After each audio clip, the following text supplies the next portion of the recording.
Halo, saya Engel Goni Galus.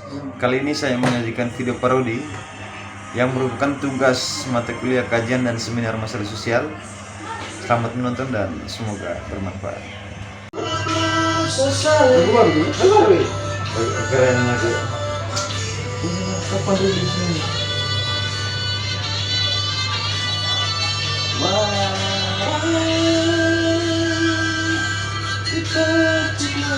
Keren nih. Wih, sekarang nih orang cari uang dari media sih. Cari uang untuk kaya tuh kadang orang gitu. Media digital. Iya, ya, apalagi yang YouTube ya. Wih, betul. Sekarang saya nonton video, wih, baru 2 hari, cuma 1 juta lebih. Bagaimana? Tidak kaya. Sekarang Dia punya penghasilan ngeri dari YouTube. media sekarang nih Pak, apalagi media digital tuh penting sekali dan memang sangat membantu orang-orang. Jadi semua orang bisa terlibat dan berkompetisi. Jadi tergantung bagaimana konten-konten yang mau kita buat. Justru itu yang sebenarnya mau yang diprogramkan Jokowi.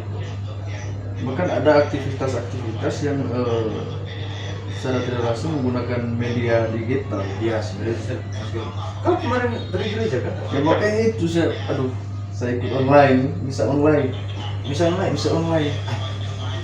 Belum buka gereja. Baru mana ada PPKM baru terpaksa online. Jadi gara-gara corona ini kan memang bagus ya corona ini. Setidaknya kita bisa tahu bahwa misa itu bisa melewati kita tuh bisa lewat teknologi begitu. Kadang bagi kita yang malas nih, kita bisa misa lewat online. Ya, itu bagus nih. Peran. Tapi kalau bicara perihal agama dengan media digital itu justru kayak ini baru diperkenalkan saat pandemi. Ya. Padahal sebenarnya ini sudah berlangsung sebelum-sebelumnya. Hanya ketika berbicara media digital dengan agama, seolah-olah itu baru ada saat pandemi. Iya, sih kan gencar digunakan kan Ya, ketika lockdown dengan PPKM, social distancing itu kan media digital itu berpengaruh terhadap teman-teman yang punya keimanan, punya kepercayaan bahwa untuk berdoa itu sama mendekatkan diri dengan Tuhan. Jadi mereka rindu untuk bergereja. Atas dasar kerinduan itu kan media digital membantu untuk kita bisa Berkomunikasi versi kita lah kalau ya dengan Tuhan. Tapi kan ada perbedaan tata caranya. ya. Soal untuk kita Katolik, kita menerima komuni itu kan ditiadakan karena bisa online. Ya. Tapi yang bagus sih. Tapi kan banyak sekali saya lihat di YouTube itu kan semacam dalam tanda kutip agama Islam. Itu kan banyak ceramah-ceramah di YouTube mengenalkan agama kepada masyarakat. Atau istilahnya macam peran media saat ini sangat terbuka dan bagi siapapun yang memiliki konten yang berkaitan dengan agama, ajaran-ajaran agama itu kan bisa sekali. Saya rasa kalau berbicara agama itu selalu ke arah yang positif. Ya. Nah, ketika berhubungan dengan media digital, seharusnya kalau kaitan antara agama dengan digital itu selalu berbicara tentang kebaikan atau nilai-nilai dasar yang seharusnya diterapkan oleh agama itu sendiri. Ya. Tapi terlepas dari itu banyak sekali asumsi-asumsi lain tentang agama yang disebarkan di media digital, di YouTube dan lain sebagainya. Ada yang misalnya saya sebagai Katolik saya mencemooh Islam di media massa, Mengunggulkan agamanya sendiri lah. Iya. Itu kan seolah ada perbandingan atau dari sisi lain bahwa jumlah penganut agama dibandingkan bahkan justru itu memicu kontroversi sebenarnya. Justru itu memicu berpecah belahan, intoleransi dan munculnya isu-isu sara. Itu tuh masalah lain dari media digital. Tapi sejauh ini kan lebih dominan membicarakan hal baik. Ada sebagian orang juga menggunakan media, apalagi kalau yang di YouTube itu misalnya konten dari siapa dari dark jokes dari siapa? Coki terang muslim itu Ya. banyak yang terdoktrin, atau justru karena memang mereka itu kita mengidolakan mereka, kita gara-gara media sosial nih, media digital ini kan kita terdoktrin untuk zaman tidak memiliki kepercayaan apapun, dalam artian ateis kan. Banyak juga yang terdoktrin, banyak juga yang justru terbantu gara-gara menonton ajaran Katolik, ajaran Islam, justru berpindah agama ketika menemukan kebahagiaan setelah mempelajari itu kan. Dan itu kalau Coki punya kering Karena saya rasa kalau bicara tentang soal positif dan negatif itu tergantung dari kita sendiri sih. Kita kan sebagai konsumen, jadi entah itu baik dan buruknya kita yang memilih. Nah ketika pada akhirnya kita sudah terdoktrin oleh konten-konten dari orang-orang lain, justru itu bukan yang disalahkan, bukan yang membuat konten, dia itu sebenarnya yang konsumsi. Kayak Coki Pardede atau segala macam, banyak yang ketika Coki ditangkap oleh pengguna narkoba, itu banyak yang bilang ya sudah itu karma karena Ya, kau karma. sudah. Tapi saya rasa bagaimanapun juga orang menikmati konten dari Coki dari berbagai sisi. iya, tergantung kacamata yang mana kita melihat ya, dari Jelas, sini. Pak. Tapi bicara soal apa ya, kebebasan penggunaan media digital ini kan, saya pikir media digital ini bukan salah satu alat, salah satu media yang digunakan sekelompok orang atau banyak orang untuk memberikan nilai-nilai tertentu atau ajaran-ajaran tertentu berkaitan dengan agama, dengan penyebaran informasi, penyebaran nilai yang tentu bertujuan untuk mendidik atau bertujuan untuk menambah wawasan para pengguna atau yang mengkonsumsi media digital tersebut. Karena dulu bicara soal penyebaran agama, saya pikir ya kita di Manggarai semacam pakde atau misionaris pada saat itu kan jalan dari pulau ke pulau menyebarkan agama, atau sunan di Indonesia ada 7 sunan, ada 7 orang pada saat itu menyebarkan agama Islam di Indonesia. Itu kan melalui usaha-usaha yang saya pikir kalau bicara soal sekarang sudah tidak bisa dipakai lagi. Makanya penggunaan media digital itu sebagai alat untuk menyebarkan agama, Untuk alat mempermudah akses pendidikan agama. ya, waktu dan biayanya. Selain mendapatkan uang, kita memberikan informasi, memberikan pengetahuan kepada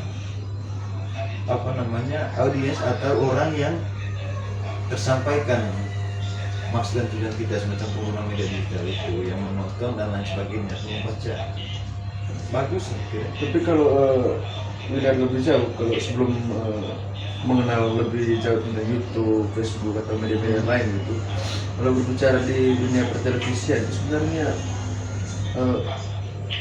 penyebaran agama juga atau yang berkaitan dengan agama itu sudah dilakukan sejak dahulu.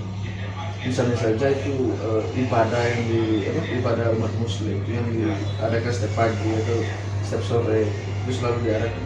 Nah itu sebenarnya hubungan antara agama dengan media digital itu sudah ada sejak dunia pertelevisian itu dimulai. Ya.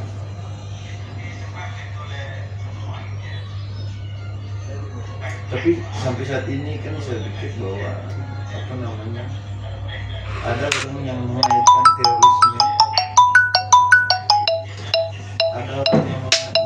terorisme, dengan agama Islam.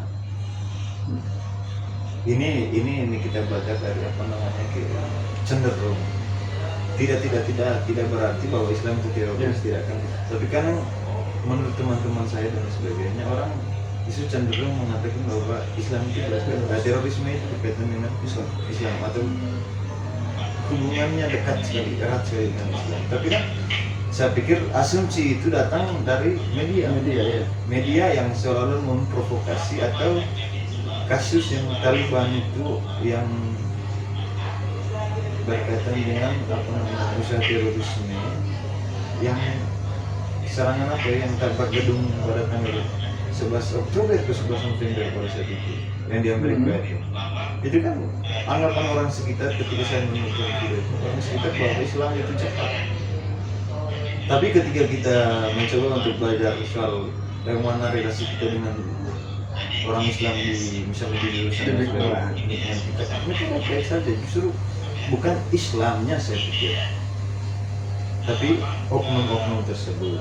Tapi kan di media mengatakan bahwa label Islam, label teroris itu kan erat kaitannya dengan Islam, padahal oknumnya. Seharusnya ini yang harus perlu diberitahukan kepada masyarakat umum supaya tidak terlanjur berpikir jauh bahwa kejahatan itu erat kaitannya dengan Islam. Sebenarnya tidak sih. Mudah-mudahan banyak yang menonton. Jadi ya kembali lagi ke kita sebagai konsumen sebenarnya, mengonsumsi apa yang diberikan oleh media atau yang membuat konten. Jadi kita sendiri yang menilai. Seharusnya apa namanya, memang dituntut bahwa penggunaan media digital itu kan tidak seharusnya pintar dalam apa namanya mengecek apakah ini benar atau hoax. Karena memang penyebaran hoax yang berkaitan agama di Indonesia itu besar sekali. Di situ yang memecah toleransi dan persatuan kita sebagai masyarakat Indonesia. Mudah-mudahan ya jangan ada lagi hal seperti itu. Semoga atau semacam penggunaan media digital yang menjerat Ahok. Itu kan saya membaca video aslinya tidak seperti itu. Memang saat ini kan Ahok sudah terbukti bersalah. Itu kan dia kena pasal yang berkaitan gara-gara penistaan agama, dan kita ketahui itu dari media digital, media massa dan lain sebagainya. Kalau pada saat itu tidak ada yang merekam dan lain sebagainya, belum tentu Ahok kan pada saat itu ditetapkan sebagai tersangka. Seharusnya kita sebagai pengguna juga atau oknumnya, sebagai oknum yang hidup di saat ini harus pandai untuk tidak mengeluarkan kalimat-kalimat rasis. Karena memang cepat atau lambat ketika sudah masuk dalam dunia digital itu akan tersebar dan viral. Justru sangat merugikan kita, walaupun dalam konteks misalnya kita bercanda, dan memang orang yang merasa di kelompok itu masih tersinggung ya malah kepada oknum-oknum hukum yang bertanggung jawab terhadap itu. Apalagi kita yang berada di negara yang memang bicara tentang agama itu besar sekali ya, fanatik terhadap agama itu besar sekali. Mudah-mudahan ya seiring berjalannya waktu kita semakin berdamai, media digital digunakan untuk menyebarkan hal-hal baik tentang keagamaan, dan tentu kita semakin cinta kebersamaan. Ya.